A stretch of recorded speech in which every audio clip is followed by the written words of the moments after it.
Bakıda birinci başlılar olub sənətkarda. Bunun yəni kimə ehtiyac yoxdur, vallahi yox. Ekranı bəyənin, çox sağ olun. Minnətdaram sizə.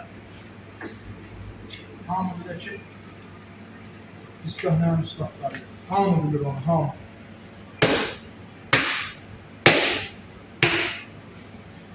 Kuzu qolu, şirəli öz suyunda. Gedir pişməyə.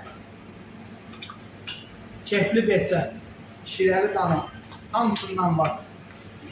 Nə istəsəniz var, hamısından. Doğranışa da söz yok da. Doğranış qaydasını Bakıda birinci biz icad elədik. Sırası bilinir.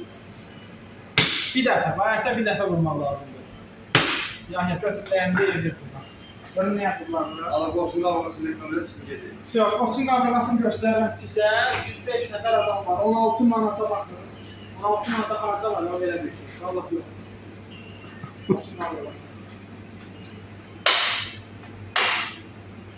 Qiymət 16 manat, göçər 16 manat. Gör nə gözəl. Bax, şəkil deyib belə. Asırsan divardan, bax belə. Divardan asırsan qalır, yeyirsən. Tav olur, tav olur. Analizan, tav yaxındır. Bax.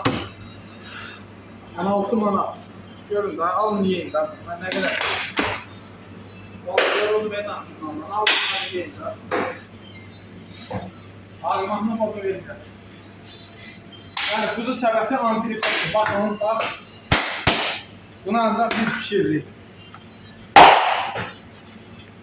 Milamil. Gördünüz? Milamildir.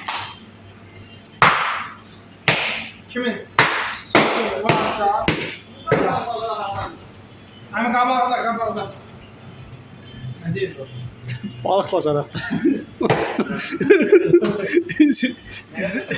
120 yanvara tarafı. Balık pazarı herhalde. Gitti kusura.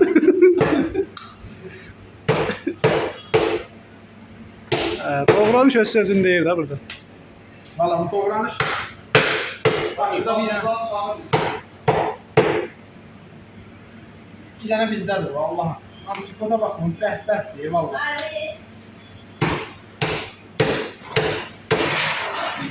Valla. Bəh kebab edir, baxın. Çay. Aradır, Sara Məhmədov. Bura Bakı şəhəri 3-cü miqdadayın Azər kebab edir sizə. Ətlərimizi göstərirəm hal-hazırda. Baxın, bir dəqiqə. Çox yoruldum. Qoç əti. Sara Məhmədov 16 manata baxın. Qoç əti var, göğsü doğranmış.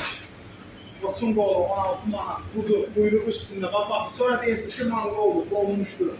Nə bilim, xaricdən gəlir. Erkək bundan artıq erkəyə göstərir. Rənginə baxın, sən Allah. Bunun rənginə. Baxın, tane sümüksüz. Buna bax, şişmiş ki, bəlkə var. Bax, şəkildir, bax, şəkil. Bax, sümüyü 17 manat. 17 manat. Sonra göstərirəm. Bulunuzu götürün, gəlin valla, nə istəyirsiniz var burada. Bax, görürsünüz, buna baxın, çabuk. Baxlar yerdən olur. Bunu neydiyyəsiniz? Bunlara qədər. Apar eydir.